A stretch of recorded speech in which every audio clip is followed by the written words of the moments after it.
Many people have the mark of the beast in them without any tattoo or microchip. You don't need a microchip or a tattoo to have the mark of the beast. When you allow your way of thinking to be conformed to what the world wants and have your actions conform to what Satan wants, then you have the mark. A lot of people have the mark of the beast because they've gone through the state education. They absorb all of the world's music, all of the world's entertainment, and they think and act and have affections in accordance with what the world wants, which is what Satan wants in some cases. Political correctness is America's newest form of intolerance, and it's especially pernicious because it comes disguised as tolerance. It presents itself as fairness, yet attempts to restrict and control people's language with strict codes and rigid rules. You can't say that all right-thinking people agree, all scientists agree, and nobody in their right mind would deny that, and you would have to be an intolerant, homophobic bigot to suggest, and they are totally intolerant, and they will damn to hell anyone who has a different opinion. I'm not sure that's the way to fight discrimination. I'm not sure silencing people or forcing them to alter their speech is the best method for solving problems that go deeper than speech. Who coined the concept politically correct? Stalin and Franklin Delano Roosevelt. They were the ones who talked about politically correct in the Second World War while they were betraying Eastern Europe into the hands of Marxism. That's where political correctness began.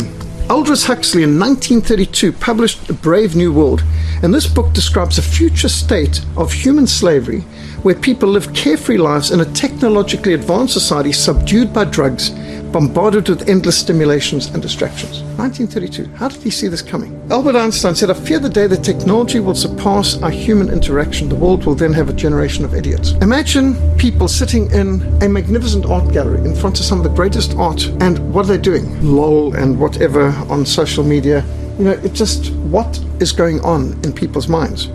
Not much. The marketing of evil is also something very important, that they've managed to market evil so that many people find evil attractive. Another great book was George Orwell's 1984. George Orwell predicted the manipulation of language into newspeak, with thought crimes punished by thought police.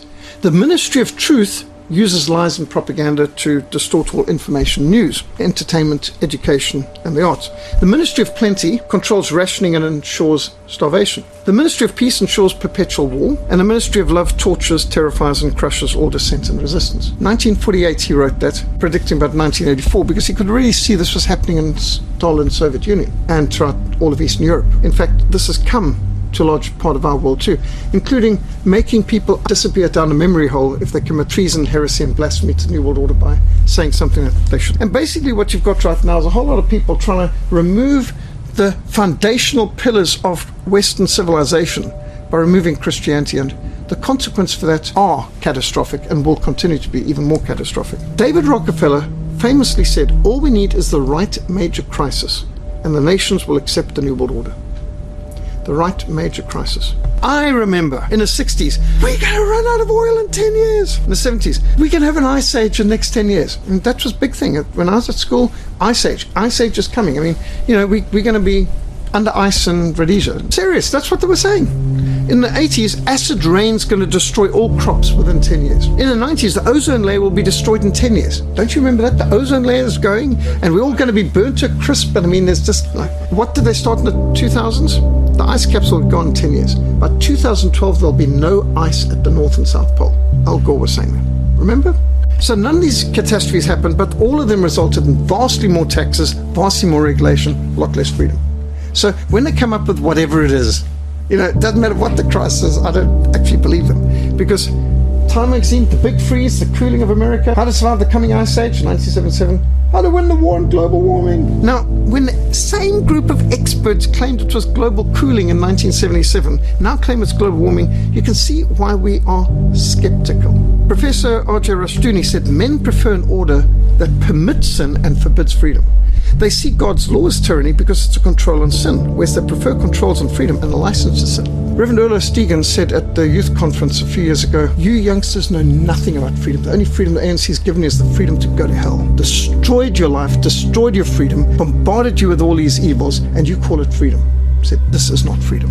Freedom to be murdered, freedom to go to hell and die. So, to understand some of the new terms, democratic socialism means socialism. Toxic masculinity means a straight white male. Political correctness is censorship, controlling speech. An assault weapon, any gun. They don't have a clue what the difference is between these things. Identify as means pretending to be. Pro-choice, legalize murder. News reporting, liberal talking points, propaganda. Climate change, another tax opportunity. Inequality means your money should be theirs. Racist, fascist, Nazi, anyone who disagrees with you. We live in a society where homosexuals lecture us on morals, where transvestites lecture us on human biology, where baby killers lecture us on human rights, socialists lecture us on economics. I mean, is there any socialist model that has resulted in anything but bankruptcy and chaos? Communism's a failure everywhere. You'll notice people don't flee to Cuba, they don't flee to the Soviet Union. When the Berlin Wall was up, people weren't fleeing across the Berlin Wall into East Germany, they were going the other way. People don't flee towards socialism, they flee away from socialism. And yet, you've got people so stupid as to want to vote socialism in a country where people are fleeing to. We now live in a nation where doctors destroy health, lawyers destroy justice, universities destroy knowledge, governments destroy freedom, the press destroys information, religion destroys morals, and the banks destroy our economy. That's a pretty good summary. And this is not by accident, this is by design. You can see why some of us prefer traditionalism, which looks a whole lot more attractive than these rapiest communist or capitalist extremist models.